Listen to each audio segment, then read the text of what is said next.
요즘 아이들 태어날 때부터 스마트폰, 태블릿을 보면 자라죠. 식당에서 밥 좀 편하게 먹으려고 또는 카페에서 친구랑 대화 좀 하려고 아이에게 잠깐 스마트폰 쥐어주는 일 정말 흔하게 발생합니다. 그런데 스마트 기기, 어릴 때부터 오래 봐도 과연 괜찮을까요? 어느 날 아이가 자꾸 눈을 깜빡이거나 찡그리기 시작하면 혹시 시력이 갑자기 나빠진 건 아닐까 걱정되시죠? 우리 아이가 보내는 눈의 이상 신호들, 부모님들이 자주 물으시는 질문을 참고하여 오늘은 아이가 스마트 기기를 자주 볼 때 생길 수 있는 대표적인 3가지 안과 증상에 대해 이야기해 보겠습니다.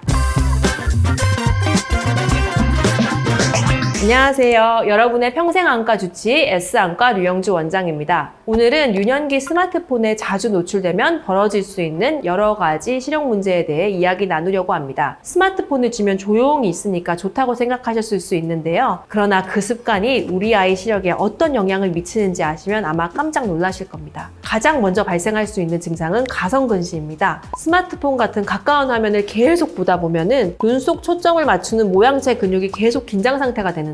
이 상태가 반복되면 근육이 피로해지고 눈이 잘 풀리지 않아요. 그러면 초점이 흐릿해지고 먼 곳도 가까운 곳도 안 보이는 증상이 생기죠. 이걸 가성근시라고 부릅니다. 초기에 쉬게 하면 회복될 수 있는데요. 그런데 이 상태가 오래 지속되면 진짜근시, 즉 진성근시로 발전할 수 있습니다. 진성근시는 단순한 피로가 아니라 눈의 길이 자체가 실제로 길어지기 시작한 상태입니다. 실제로 코로나 시기에 야외 활동을 못하고 전자기기 노출이 늘어난 시기에 근시가 급증한 사실도 있습니다. 지금 2025년도 마찬가지인데요. 현재 역시 아이들이 실외에서 뛰어노는 시간보다 실내에서 스마트폰을 보는 시간이 더 많아졌죠. 특히 로블록스, 마인크래프트, 틱톡처럼 시각 자극이 강하고 몰입도 높은 콘텐츠를 오래 보면 눈이 쉴 틈 없이 긴장한 상태로 유지되기 때문에 더 위험합니다. 진성금시로 이러시면 어떻게 될까요? 진성근시로 이어지면 문제가 훨씬 복잡해집니다. 진성근시는 쉽게 말해 진짜 근시가 발생했다는 건데요. 단순히 시력이 떨어진 상태가 아니라 눈이 길어지기 시작했다는 겁니다. 눈이 아주 길어지는 것을 고도근시라고 말하는데요. 그렇게 되면 눈 내부 조직들도 길어져 얇아지게 되고 망막박리, 황반변성, 녹내장 같은 위험질환 발생 가능성이 높아집니다. 두 번째는 안구 건조증입니다. 스마트폰을 볼 때는 눈 깜빡임이 3분의 1 이하로 줄어드는데 이러면 눈물막이 금방 마르고 눈이 쉽게 시리게 됩니다. 눈물막이 마르면 각막 표면이 거칠어지고 아이 눈이 불편해지는데요. 그런데 아이들은 눈이 뻑뻑해요 이런 말은 안 하거든요. 본능적으로 눈을 비비거나 찡그리게만 되는 거예요. 그래서 이런 증상이 보였다면 안구 건조증을 의심해봐야 할 수 있습니다. 실제로 2016년 한 연구 사례를 말씀드리고 싶은데요. 하루 4시간 이상 스마트폰을 사용하는 초등학생에게 안구 건조증이 유의미하게 많이 나타났고 사용을 중단하고 단 4주 만에 증상이 호전되었다는 보고도 있었습니다. 여러분의 자녀가 손에 쥐고 있는 스마트폰, 안구 건조증의 주요 원인일 수 있습니다. 안과에 온다면 소아는 어떤 치료가 가능할까요? 안구 건조증에 대해서요. 먼저 안과에 오면은 눈물막 상태를 정밀하게 검사하고요. 각막 표면에 이미 상처가 생겼는지 또 깜빡임이 얼마나 줄어들었는지 확인하는 검사를 진행합니다. 치료는 기본적으로 인공눈물 점안부터 시작합니다. 아이들이 잘 참을 수 있도록 무방부제 점안액을 사용하고요. 또 자극적인 조명이 있는지, 어두운 곳에서 쓰는지, 먼지가 많진 않은지, 선풍기나 에어컨을 직접 쐬지 않는지 이런 환경도 같이 점검해 드립니다. 그리고 가장 중요한 건 생활습관 교정입니다. 당연히 스마트폰 보는 시간을 정해놓고 가깝게 시청하지 않도록 하는 것이 좋고요. 어두운 곳에서 시청하지 않게 두는 것도 중요합니다. 아이들은 성인보다 자제력이 떨어지는 편이잖아요. 눈을 비비다가 결막염이 생길 수도 있을 것 같은데 눈이 빨개지면 무조건 병원으로 오는 게 맞을까요? 눈이 뻑뻑하고 시릴 때 아이들은 본능적으로 눈을 손으로 이렇게 비비게 되는데요. 문제는 아이 손이 깨끗하지 않은 경우가 대부분이라는 겁니다. 물론 무조건 병원에 오셔야 되는 건 아니지만 몇 가지 특정 증상이 함께 보이면 그땐 꼭 안과에 오셔야 합니다. 예를 들어 충혈과 함께 눈곱이 노랗게 많이 끼거나 아이가 눈을 뜨기 힘들 정도로 눈이 따갑거나 눈부시고 가렵다고 한다. 혹은 하루 이상 충혈이 계속되고 이게 또 좋아지지 않고 악화된다면 그건 단순한 피로나 자극이 아니라 결막염, 각막염 등의 염증일 가능성이 매우 높아요. 반대로 눈을 잠깐 비빈 직후에만 빨개졌다가 금방 가라앉는다거나 눈곱이 없고 아이가 별다른 불편감을 말하지 않는 경우라면 일시적인 자극 반응일 가능성이 높습니다. 마지막으로 말씀드리고 싶은 건 최근 급격히 증가하고 있는 내사시, 그중에서 급성 후천 후천 내사시입니다. 쉽게 말하면 아이 눈이 갑자기 안쪽으로 몰리는 현상인데요. 양쪽 눈이 동시에 같은 방향을 보지 못하게 되면서 사물이 겹쳐 보이고 두 개로 보이고 초점을 잃는 증상이 나타나는 겁니다. 예전에는 이런 급성 내사시는 드물었는데요. 스마트폰이나 태블릿이 너무 가까운 거리에서 오랫동안 보는 아이들이 늘면서 최근 몇 년 사이에 급증하고 있습니다. 2022년 발표된 연구를 보면요. 하루 4시간에서 6시간 이상, 그것도 스마트폰을 30cm 이하 거리에서 집중적으로 사용한 아이들 다수에서 급성 후천 내사시 진단이 내려졌다는 보고도 있었습니다. 이 아이들의 뇌신경계 질환이 있는 것도 아니고 단순히 스마트 기기 과사용이라는 공통점만 있었고요. 기기를 중단하자 증상이 호전된 경우도 있었습니다. 진료실 이야기를 하면 아이가 눈이 겹쳐 보여요 라고 말하거나 부모님들께서 아기가 자꾸 한쪽 눈을 찡그려요, 사진 찍을 때 눈이 이상하게 보여요 라고 말씀하시면 저는 내사시를 의심합니다. 그리고 부모님과 이야기를 하게 되면 아이들이 틱톡, 유튜브를 하루 5시간 이상 본다는 이야기를 많이 하십니다. 그렇기에 소화기 스마트 기기 과사용은 내사시 위험성도 함께 만든다는 점 꼭 염두에 두셔야 하고요. 내사시가 생겼다가 이게 호전이 안 되면 수술까지 필요할 수 있어요. 그렇다면 스마트폰은 하루에 얼마나 보여줘야 안전할까요? 세계보건기구와 미국 소아과 학회에서는 명확하게 기준을 정해두고 있습니다. 2세 미만은 영상 노출을 완전히 금지하고 2세에서 4세까지는 하루 1시간 이내, 가능하면 더 적게 보라고 권고합니다. 18개월 미만은 화상통화를 제외하고는 영상 노출을 하지 않을 것을 권고하고요. 2세부터 5세까지도 반드시 보호자와 함께 하루 1시간 이내 교육적인 컨텐츠만 보도록 하고 있습니다. 6세 이상도 명확한 사용시간 규칙을 정하고 수면이나 신체 활동을 방해하지 않도록 관리해야 됩니다. 부모님이 당장 실천하실 수 있는 눈 건강 수칙도 있습니다. 첫째, 아이가 20분간 화면을 봤다면 20피트, 6m 떨어진 곳을 20초간 바라보는 20-20-20 법칙을 꼭 실천해 주세요. 근시가 아주 많은 대만에서 실제로 나라에서 하고 있는 방법입니다. 스마트폰은 눈보다 약간 낮은 위치에서 밝은 환경에서 보게 하고 어두운 곳에서의 사용은 피해야 됩니다.